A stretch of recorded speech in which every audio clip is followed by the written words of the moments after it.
how a peace agreement secretly planted the seeds of chaos. It was celebrated as an ending, a signature that promised stability after years of fear and exhaustion. Leaders spoke of closure, compromise, and a future finally free from conflict. But beneath the applause, something fragile had already begun to fracture. This story matters today because peace agreements are often remembered for what they stop, not for what they quietly allow to grow. When violence ends, attention fades, yet the structures created in that moment can shape instability for decades. The celebration of peace frequently blinds everyone involved to compromises buried within it, compromises that may prevent war in the short term while guaranteeing a different kind of conflict in the long run. The agreement was born in a climate of urgency, with negotiators under immense pressure to deliver results quickly rather than resolve every underlying tension. War had drained resources, patience was thin, and the priority was silence on the battlefield, even if deeper problems remained unresolved. The exhaustion was not just material but psychological, as populations, leaders, and mediators alike craved an end of violence with such desperation that the quality of the peace mattered less than the speed of its arrival. On paper, the deal looked balanced and fair, dividing power, territory, and responsibility in ways that appeared orderly and final. It offered guarantees, timelines, and mechanisms designed to prevent a return to open conflict. But peace built under exhaustion often favors speed over depth. Instead of healing divisions, the agreement froze them in place, turning temporary compromises into permanent structures. The negotiators mistook the absence of violence for the presence of resolution, and in doing so they created a framework that managed tension rather than addressing it. Communities that had once coexisted were now defined by clauses and conditions, their future shaped by legal language rather than reconciliation. What was meant to calm tensions instead formalized them, giving division an official structure that was far harder to dismantle than the informal mistrust that had preceded it.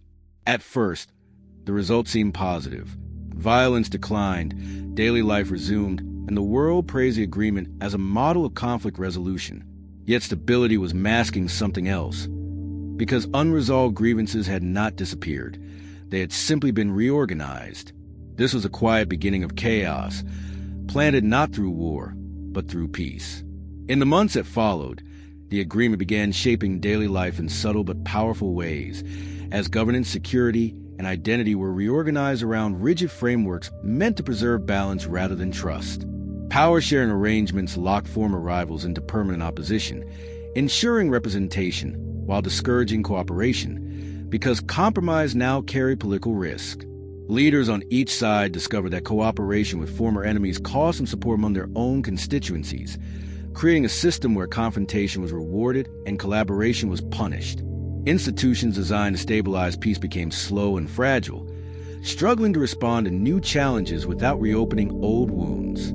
Decision-making required consensus among parties that had no incentive to agree, turning governance into a process of mutual obstruction rather than productive collaboration. Economic recovery lagged, not from lack of resources, but from uncertainty, as investors hesitated in a system where authority was divided and responsibility unclear.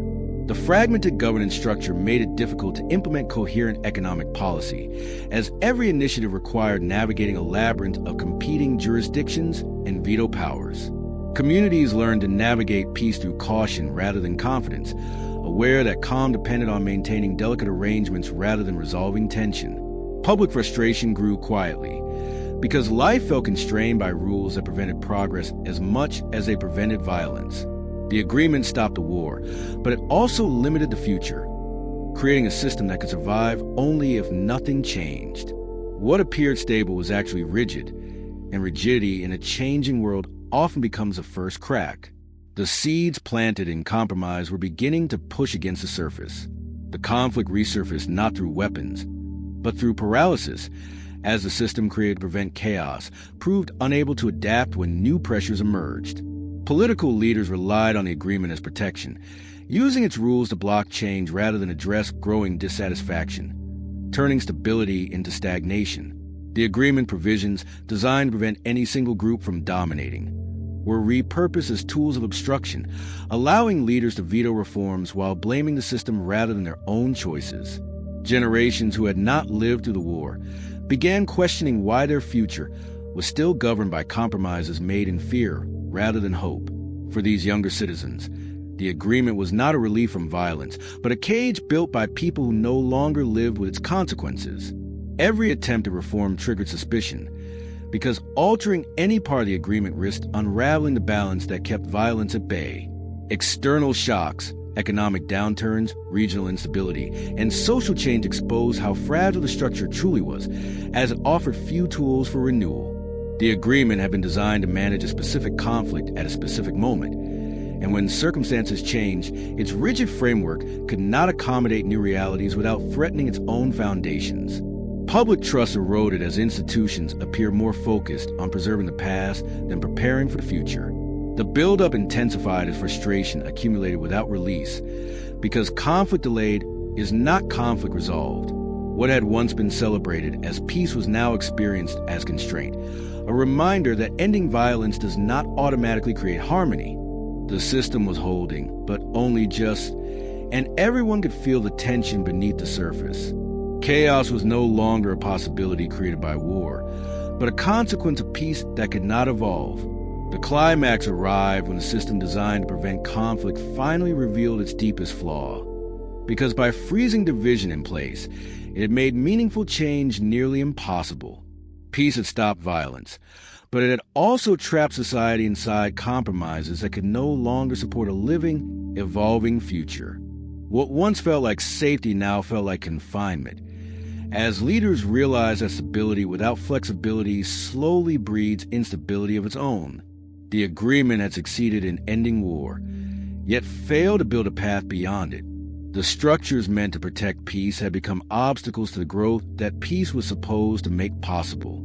The resolution lies in a difficult truth that peace is not a moment, but a process, and agreements that cannot adapt eventually collapse under the weight of the future. Lasting peace requires mechanisms for change, not just rules for restraint. It demands institutions that can evolve alongside the societies they serve, rather than locking those societies into arrangements that reflect only the fears of a single historical moment. This story matters today because many societies still rely on fragile settlements that prioritize silence over healing, believing that calm is the same as resolution. History shows that unresolved tension does not disappear. It waits. And the longer it waits, the more force it accumulates until the structures designed to contain it can no longer hold. When peace becomes untouchable, it becomes dangerous, because protecting the agreement matters more than protecting the people it was meant to serve. Subscribe to join the journey.